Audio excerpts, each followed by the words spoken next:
Hey guys, it's Chelsea Coleman again with Dauntless Performance Horses, and I'm here with Cato, the Mustang, and we are going to start off where we left off the other day, where we tossed the saddle on him and sent him on his merry way. Now last time we lunged him first, made sure he was comfy. As you can tell now, he started with a good looking chew. So I'm not going to send him out and lunge him first. I'm gonna go straight to putting the tack on, and then we're gonna see how he processes that. So I've got things to unhook and that kind of stuff here, which also was very intentional. I want him to see me deconstruct, reconstruct, adjust, put things on, take them off, all that good stuff. So. And our champion now, Chelsea Coleman, Dauntless Courage.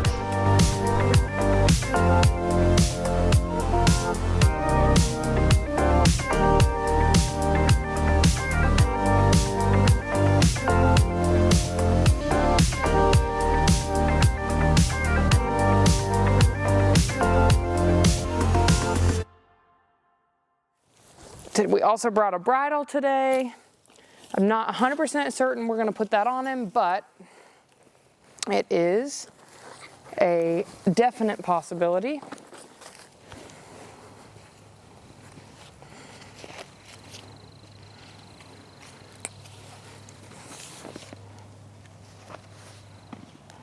Again, we see that rested left hind closest to me.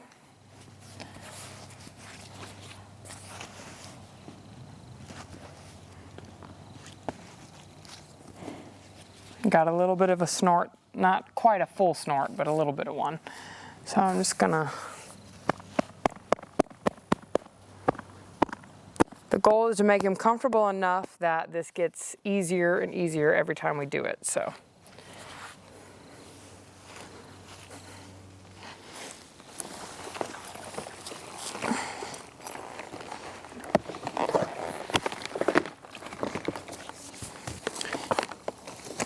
And again, I'm not going to go out of my way to be overly quiet with this, just because that's not very realistic.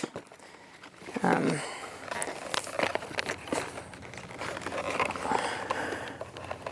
I do have his rope in my hand today, not on my shoulder. Good boy.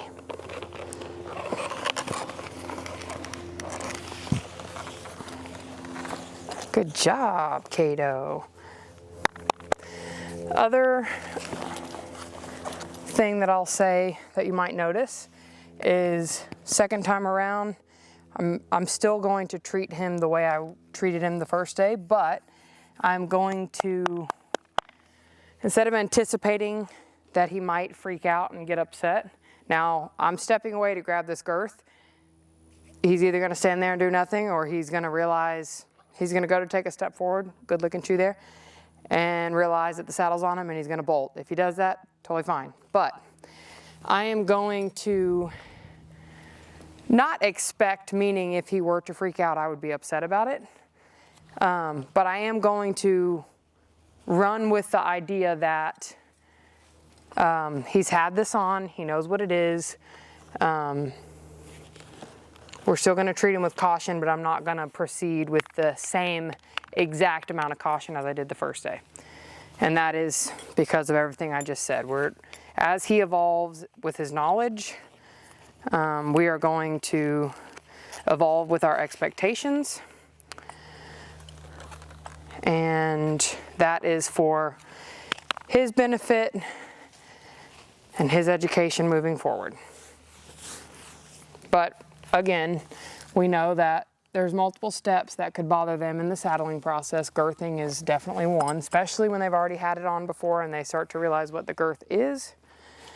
Very common for them to say, yeah, I decided today that I don't like that. So we are going to be prepared, but we are not going to be defensive. And again, that's scary. Had he bolted for that, I wouldn't be upset about it. That's okay. He's teaching us right now what he's comfortable with. and then we act accordingly. One thing I have noticed in the process of doing this, I have not gotten a lick and chew for a few minutes. Excuse me. So what I am gonna do is give him some loving. Good job, big boy. What do you think about that?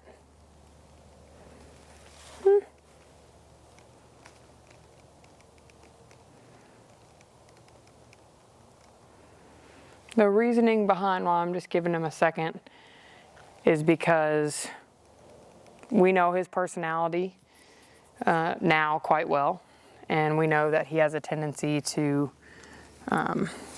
shut down by acting like he's completely unfazed, and he almost gets kind of glassy-eyed, and paralyzed is pretty much the best way to put it.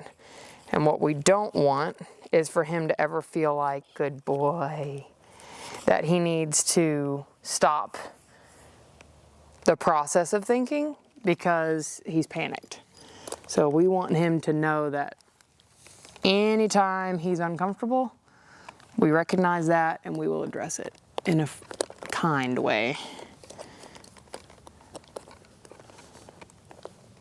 And I'm going to get this buckled, give him another pat.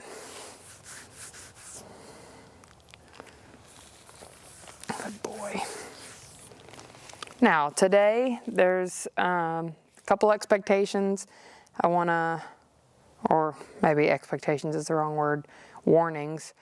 We didn't lunge him first, we didn't move him around first, we didn't do any of that. We came in here, dropped the tack, got set up, and we got going. So when I take him off this rope and I send him out, he's got some leeway, meaning if he goes off and acts like a perfect angel, amazing. If he goes off and acts like a bucking bronc, that's okay. That is okay. But it's unfair to do things with them a couple times and just anticipate them, you know, that they're never going to do anything. So I'm going to leave him alone until he licks and chews. Then I'm going to send him out. Good boy.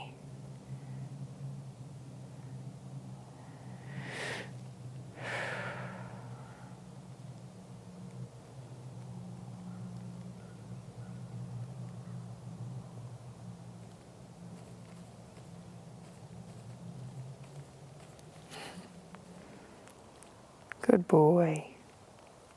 You don't like those flies, do you? You can see there, which we talked about this last time, there are so many different things that happen when they're saddled that feel weird to them. Again, anytime they move underneath themselves, good boy.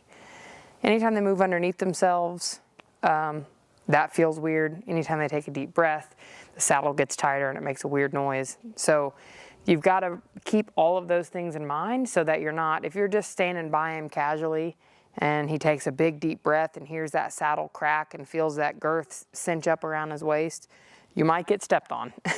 So you got to pay attention to all that. So I'm going to point. We opted to bring, again, I don't care which direction he goes. This is his more comfortable direction. That's totally fine. We opted to bring a whip today because I don't like continuing, good boy, to use the rope because he's shown some confusion of that. Good boy. And again, I'm going to pressure him a little bit. Now, last time when we saddled him in our last video, he has been saddled and ridden before. Good boy. So this is not completely new to him. We were told he doesn't like the Western saddle, and every time he had one on, he would buck and kick and rear and do silly things. So, good boy. But he has been saddled in an English saddle, and the previous trainer did apparently walk him around. I don't think she ever trotted him or anything, but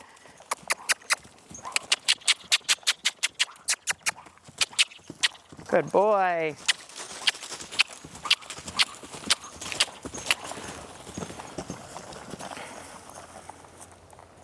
job. Now, that was a lot. I didn't let him check in. I didn't ask him to stop after, you know, a loop or two. The point of that is a really sticky spot people get into with horses that are cautious. And by cautious, I mean the over-analytical horses are the ones that stop. Good boy. Good lick and chew, and he's evenly distributed his weight to all 4 feet. That's a great sign. Back to what I was saying, the horses that get what we call hung up or stop and overanalyze, that moment of still and silence in a horse like that is dangerous. Now, that doesn't mean you don't ever want to let your horse stand still, but you want them to stand still as a rest, as a break. You don't want them to stand still as a moment of recharge. And as you can see here, he's licking, he's chewing, he's checking in with me, he's relaxed, he's ready to go. And I venture to say the second I point my finger and lift this whip, I won't have to ask twice, he'll go. So the purpose of me sending him on and keeping him moving for multiple circles versus last time where I'd let him go around a couple steps and then stop is I don't want him to ever think that when he's scared or nervous, he has to stop to recharge and then explode. So now I'm going to send him out, and I want him to trot, and this is where I'm going to try and pick his speed, or as some would call it, rate his speed. So here, I'm going to pick a trot.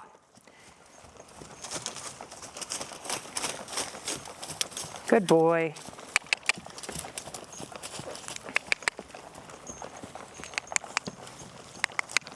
And this is where we start to add in verbal cues. So, good boy, good trot, good boy. I'm gonna send him around a few times. He might even give us a lick and chew while he's moving. That would be cool. So there he got a little skittish. And you could see he gets real quick and then he stops and then real quick. So that gets horses in trouble because it makes them scared, and it gets riders in trouble because even if you're the most balanced rider on the planet, if you're on a horse that's going Mach 90 and then he stops, you're not going to be prepared for that. I don't care how good you are. That's why they tell you to lean back and put your head against the headrest when you're riding a roller coaster, because it doesn't matter how prepared you are, you can't be prepared enough for that, right? So that's just the correction there. So his first thought is not, hey, every time I get nervous, I can stop in the corner and then give up, charge, and then go. Now I'm going to ask for the canter. Canter. Good boy. Good boy. Canter. Good boy. Good boy.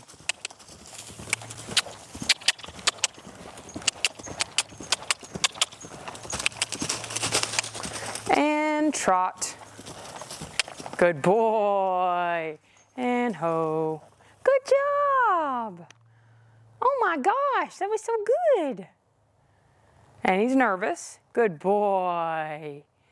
There's a lick and chew. So that is, he's nervous for 2 reasons. So this is actually a really perfect opportunity to bring this point up. This is a wild horse, right? He lived in the wild until he was 6 or 7. And he's only been out of the wild for 1.5 years-ish.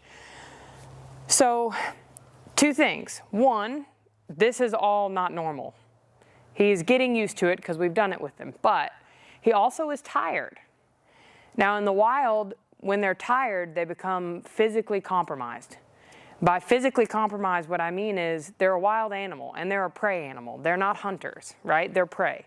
So he knows that, and that's also side note to interrupt myself, I moved the whip from one hand to another and he recognized that. So they do pay attention to everything that you do.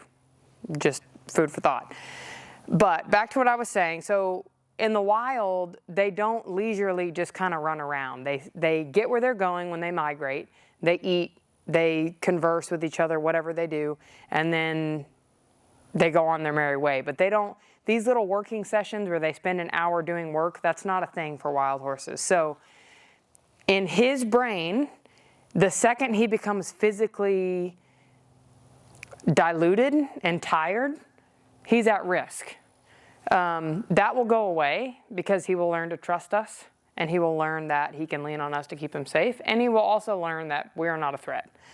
But that's where some of the lick and chew was him trying to physically bring his discomfort level down. He knows in his head that we are safe and he's okay, but his instinct and his gut says, you're not safe, you're tired, breathe for a second. So that lick and chew was his mental self, his brain saying, let it go, you're fine. He was arguing his instinct there, which is nice. People say you can't change a horse's instinct, and you can. Trot. Good boy. Good boy. Again, I'm just going to try to stay ahead of his movement here and keep the consistency. So if I see him start to slow down or start to speed up, I'm going to engage verbally. Good boy. Good boy. Good trot. Good trot. Good boy.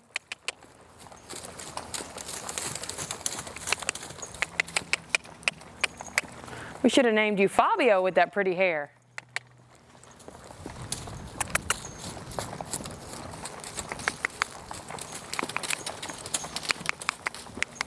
Now this way is very hard for him to canter. So I'm going to set my expectations. I'm going to change my expectations this direction. I'm going to allow him to increase here in the trot because I know that he's not going to have, well, he's a wild horse. So he doesn't have canter transition. But oftentimes, if they present that they have a struggle with one lead versus the other, and you're trying to work them in a small space like that, they already feel physically compromised because they're going a direction that is not their normal direction. So I know he's going to run into the canter. So I'm getting him comfortable with a quicker trot so he doesn't feel extra nervous on top of the fact that he's already nervous that this direction is not as good of a direction as the other one. Good boy. And canter. Good boy. And you can see there he won't hold the lead. That's fine. Trot. Good boy. Canter. Good boy.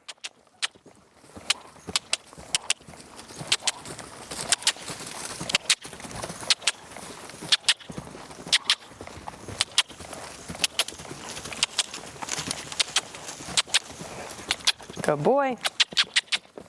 Canter. Oh, trot. Canter.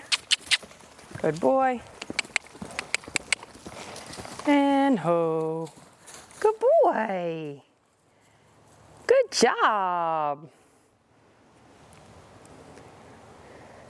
Good boy.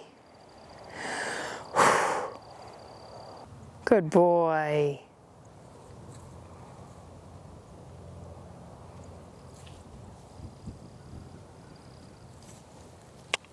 Good job.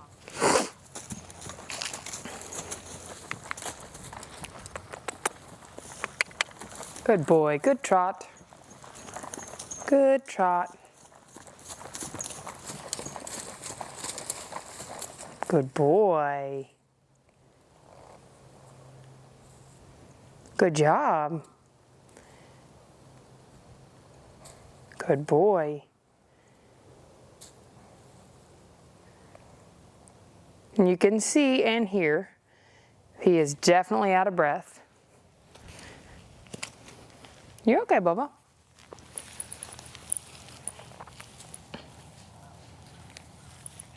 Good job. Another thing that I'm a firm believer in is that you allow them to watch you adjust tack, change tack, rearrange things, add, subtract. All of those things. It is so important for them. They have no concept of what domestication is. And the first, I would say, 5 years of their life, for the first probably 3 to 5 years of their life, they're experiencing new things that they've never experienced. Good boy.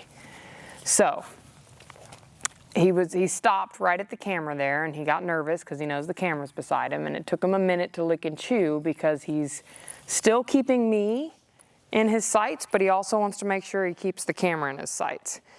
So you can see him back and forth and back and forth, and that's completely normal, right? This horse has a lot of spatial awareness, which we love. He knows where his body is 24/7. All right, he has never had a bit in his mouth. So, I took the reins off. Hi. What you think, big boy? I always am gonna give him the opportunity to take a step towards me.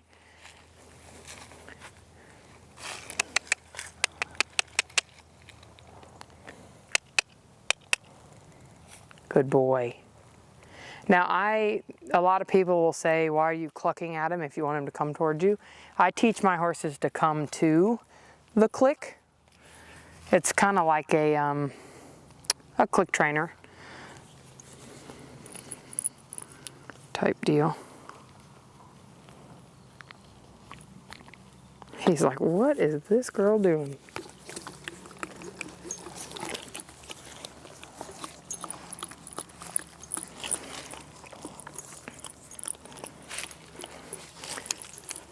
You're okay, big boy.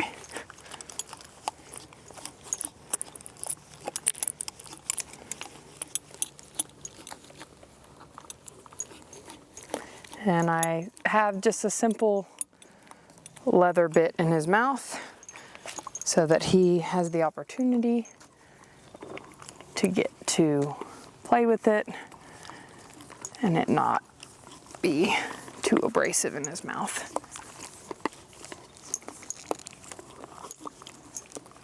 And then I've got a nose band that I'm just gonna take off because he's got his halter on. And like I said, I did pull the reins off, so we will not have reins on this. We do not need reins on this.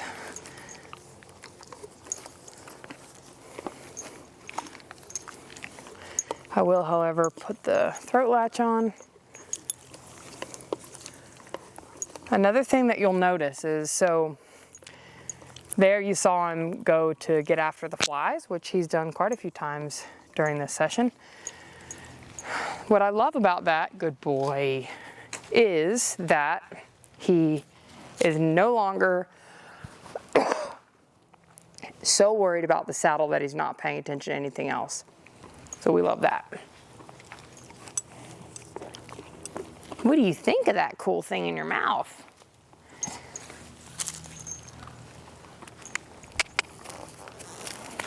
Now, I will tell you this as well. It's very, very easy for horses to get distracted by the bit, which is partially why some people won't put a bit in their mouth. Like a lot of people will start them bareback in a halter and lead rope, and there is absolutely nothing wrong with that. Now, this horse has already been started, and there was some hiccups, so I have opted to go a different route. Instead of trying to redo what was already done, we're trying to kind of undo a little bit and then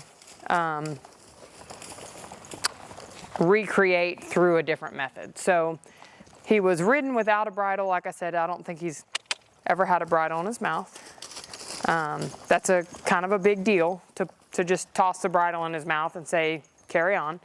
But as you can see, this is a very gentle bit. He's barely chomping and chewing and all that stuff. But this is an important piece of information. So it would be very easy for me to go, well, we've saddled him a few times, and of course he's been ridden before. Put the bit in, he's not chewing on it, he'll be fine. Get on. Then when you go to take a pull, you've got nothing in your hand, and then oftentimes that can create a bigger issue. So right now, he's not bothered by it. That's fine, but I can promise you it sitting in his mouth means a whole different thing than you pulling on reins attached to it, right? So we need to make sure he has an opportunity to feel this bit in his mouth for a bit before we decide we want to get up there and start pulling on it. And I typically always hop on with a halter and lead rope attach, and then the bridle on top. And I don't typically pull on the bridle first few rides, just because, again, they understand contact through halter and lead rope much more off the bat than they do bridle. Now you've seen me a couple times keep him out after he's tried to come in. This is where we start to transition from, hey, they're just letting me get used to stuff, to, okay, now I need to actually start doing things. Now, the reason why I'm keeping him out and asking him to recognize this as a working session is so that he doesn't feel like he's being punished because I'm asking him to do something. A lot of times these wild horses come into captivity and the only engagement they have is if they're being reprimanded for something, or the only things that they cling on to and remember because they're in that fight or flight point of their life where they're still a little nervous. So I want to make sure that he understands that just because I'm flapping this whip and pointing my finger and he tries to come in and I say stay out, he knows that he's not in trouble. That's simply a command. Good boy.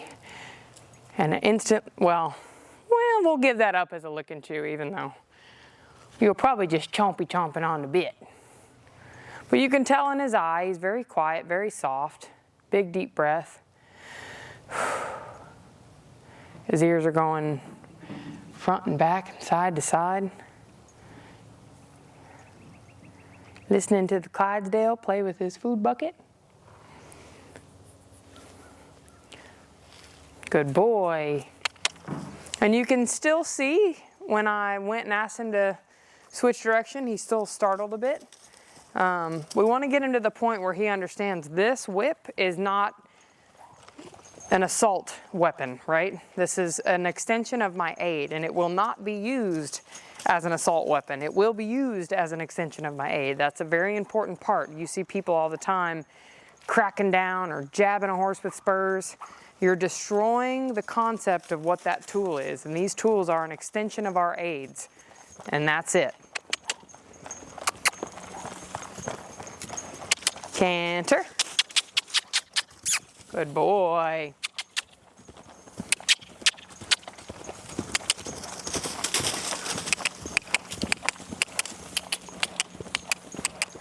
And trot. Nope. Canter.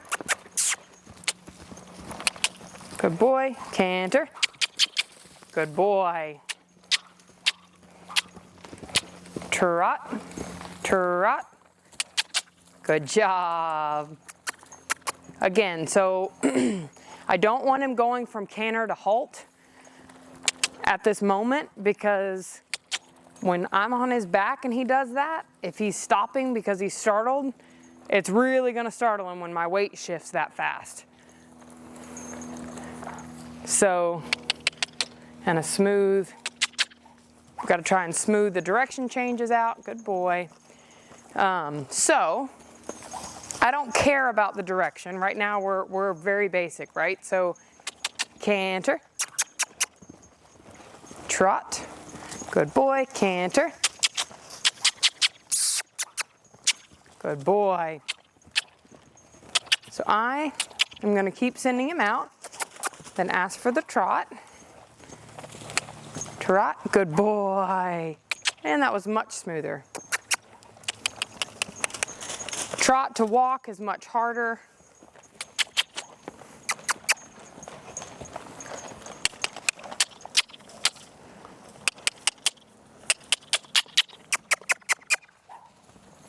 Good boy.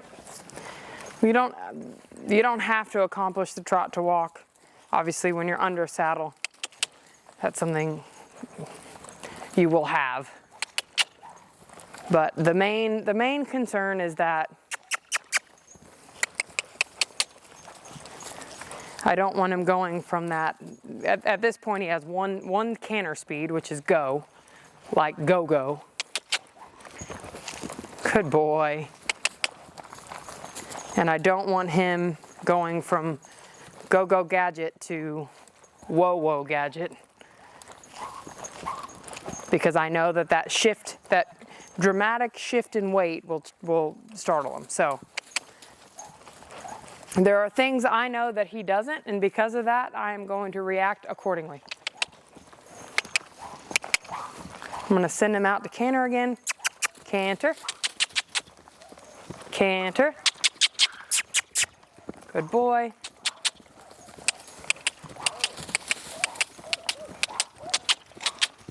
And trot. Trot, good boy.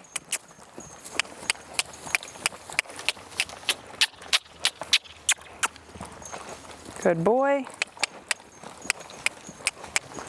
And ho. Good job. Good boy. Good boy. You look so cute all dressed up. Good boy. And so now you can see he's very physically spent at this point. So now we're just going to take the rest of our time loving on him, making him feel comfortable. He's very sweaty. See if I can't get him to follow me. Good boy.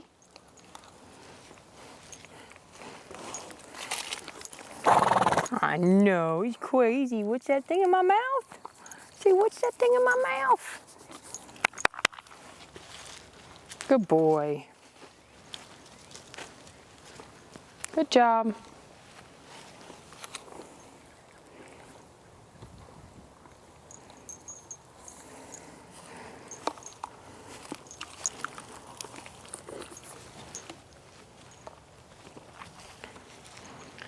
It's also important when you're done, especially if you're using a whip for the first time, to make sure that they can have this moment.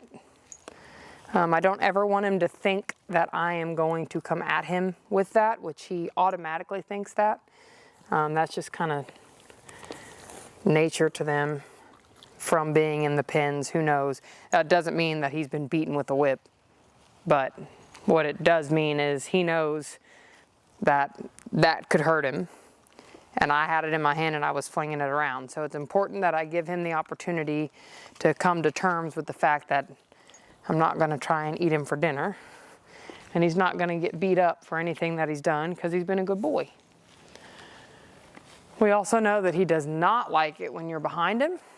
Good. So we're going to use that to our advantage, and there I wanted him to quarter to just a bit more, so what I call manipulated the situation and put myself in a spot that I knew he wouldn't love. And so he's evading me, but he's also doing what I'm asking. So I'm teaching him that this is, in his brain, he's like, I don't want her standing there, but I don't want his butt facing me. So as he uses it as a way to get away, I use it as, I don't want your butt near me. And that will eventually translate the more that this happens. Good boy. And in his brain, he goes, oh, we want the same thing. Great. He feels like he's winning, and I feel like I'm winning. Right, Mr. Sir?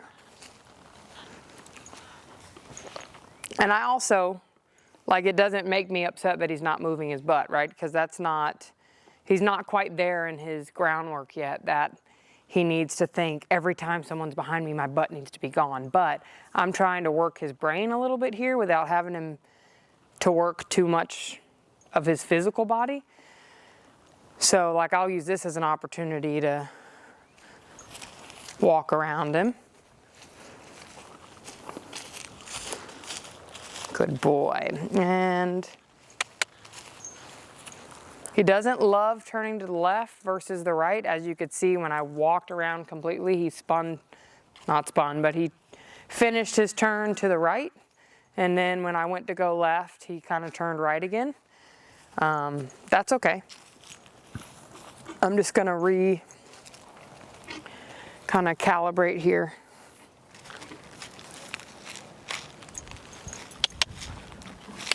Good boy.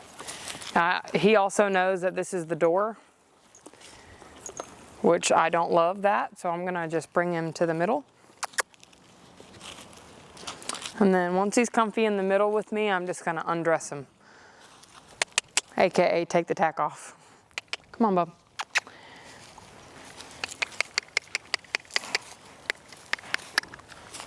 Good boy.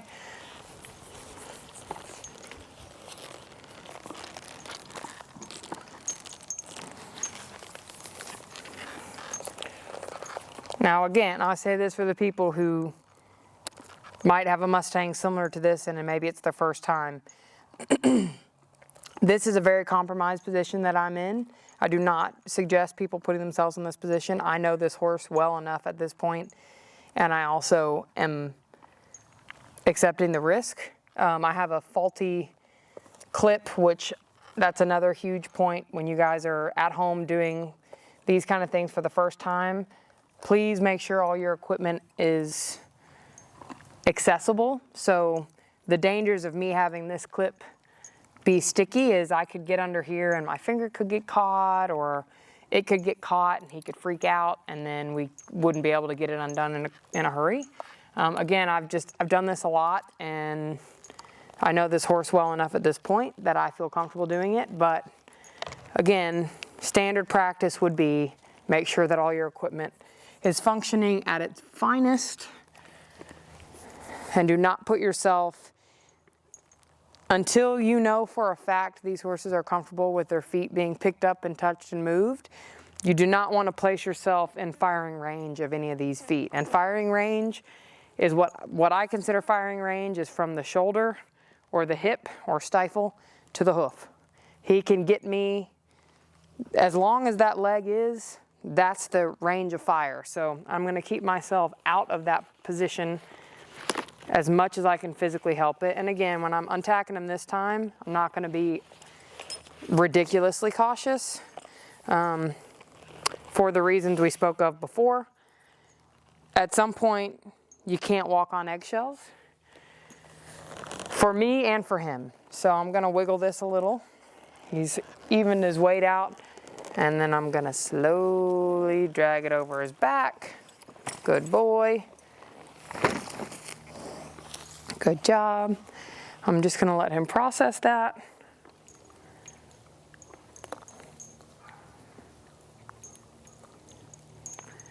Good job.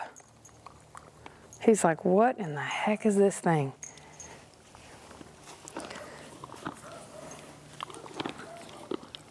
When I take the bridle off of a young horse that maybe isn't as used to it, if you've got one that's not ear shy, I always put both hands, one hand behind each ear, push the ear down while I pull the bridle over. I do that so if something catches their attention and they fling their ears up and you go to pull the bridle off, when that bridle pulls over their ear and their ear snaps back, it makes a very strange sound. I don't know what it feels like, obviously, because I'm not a horse, but I'm going to do as much as I can to make sure things, again, that he doesn't know exist, but I do know exist, don't happen to him.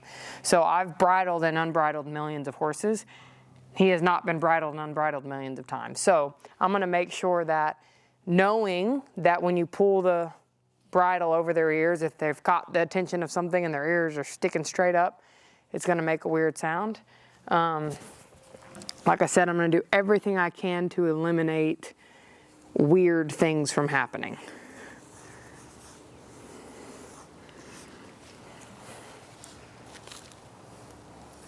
Good boy. Another sign of respect that's natural, obviously the licking and chewing, the deep breath. The resting of the leg here is a perfect example, right? Typically we see him rest the leg of the side that we are on. That's his recharge stance. This is a relaxed stance. Another thing that you'll notice with him is he drops his head quite a bit. Every time he drops his pole, he's relaxed. He's releasing tension, and that's him telling me, I feel safe with you. This big, lumpy, chunky thing he has under his neck, which you'll see in the footage, he sticks his head up and it bows out. He's inverted himself, and he's so nervous that he's held his head above his withers so long that he's grown a neck muscle underneath. That will go away eventually, but it's very, very rewarding and nice to see that he's comfortable enough to hang his head and rest, because it is not his job to fight for his life anymore. That's our job, is to protect him. And once he realizes that, he will be so much better for it. It's also incredibly hard to find a scratchy spot, so if any of you that are watching this have a Mustang, please leave in the comments where their favorite scratchy spot is, because It's like trying to find a needle in a haystack. Right? Yeah. And what you saw there was what we call a halfway snort. So he just had a moment where he completely relaxed and started to flip his lip just a little bit. And he let go. He realized afterwards that he let go. And then he was nervous about it, right? Because that's a compromised position.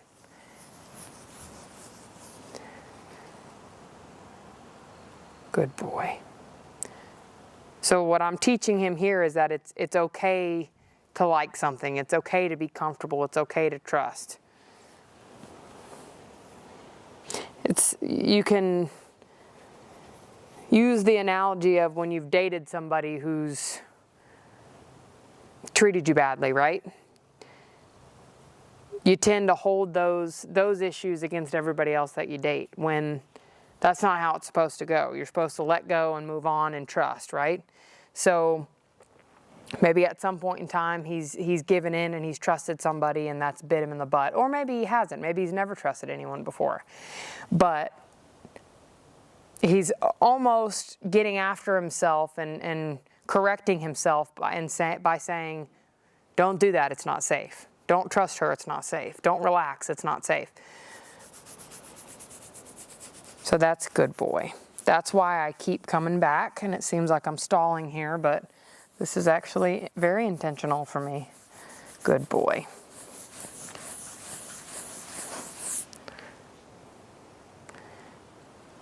Good boy. The hope is eventually that we can kind of scratch on him and love on him and then back off, and we get that. Now, I took a step back, which he now knows to follow me. But you could see there, he's still anxious, right?